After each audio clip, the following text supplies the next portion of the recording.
आज जब बाबा के पास वतन में पहुंची तो बाबा ने वहाँ बहुत सारे बच्चे दिखाए। बाबा ने कहा कि ये सभी है भगवान के बच्चे, भाग्यशाली बच्चे। का जो अपने को भगवान का बच्चा समझता है वो भाग्यशाली है। तो आज बाबा सभी के भाग्य को देख रहा है। बाबा ने कहा कि बाबा तो भाग्य देने के लिए आया है, लेकिन देने में लेने में सभी नंबरवार है। उसके बाद बाबा को भोग स्वीकार कराया। जिन्होंने जिन्होंने भोग रखा था उनका विशेष याद प्यार दिया, सबका भी याद प्यार दिया। तो बाबा ने कहा कि सबको मेरा भी याद प्यार देना। बाबा ने बहुत प्यार से बाबा को भोग लगाया है, तो बाबा ने उतने ही प्यार से उसको स्वीकार किया।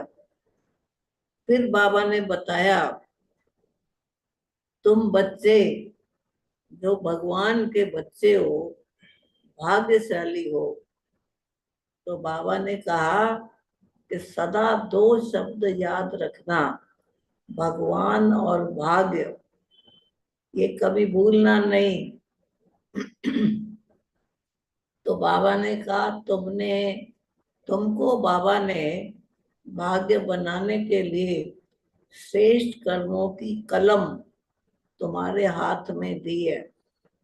जितना चाहे उतना अपना भाग्य बना सकते हो। श्रेष्ठ कर्म की कलम बाबा ने तुम्हारे हाथ में दी है। जितने तुम्हारे श्रेष्ठ कर्म होते हैं उतना तुम्हारा भाग्य बढ़ता जाता है। लेकिन अगर बाबा ने कहा श्रेष्ठ कर्म के बजाय बुरे कर्म करेंगे तो तुम्हारे भाग्य नहीं बनेगा। तो भाग्यशाली बनने के लिए बाबा ने कहा कि सदा अपने श्रेष्ठ कर्मों पर अटेंशन दो। श्रेष्ठ कर्म की कलम से अपने कर्म भाग्य को बनाते जाओ। दूसरा भाग्य का आधार है त्याग।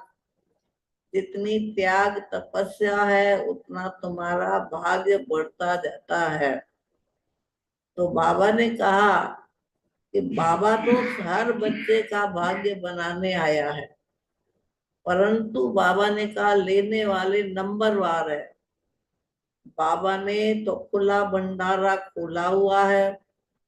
उस खुले भंडारे से जो चाहे जितना चाहे वो अपने बाप से ले सकते हैं। लेकिन बाबा ने कहा बच्चे जो है जितनी उनमें शक्ति है उस शक्ति के अनुसार लेते हैं। कहीं तो थोड़े में ही राजी हो जाते हैं, कहीं बाबा से पूरा वर्षा भी लेते हैं, भाग्य भी बनाते हैं, श्रेष्ठ कर्म भी बनाते हैं। तो बाबा ने कहा कि बाबा का भंडारा सदा भरपूर है, उसमें कभी भी कोई चीज की कमी नहीं है। तो ये बेहद का भंडारा है।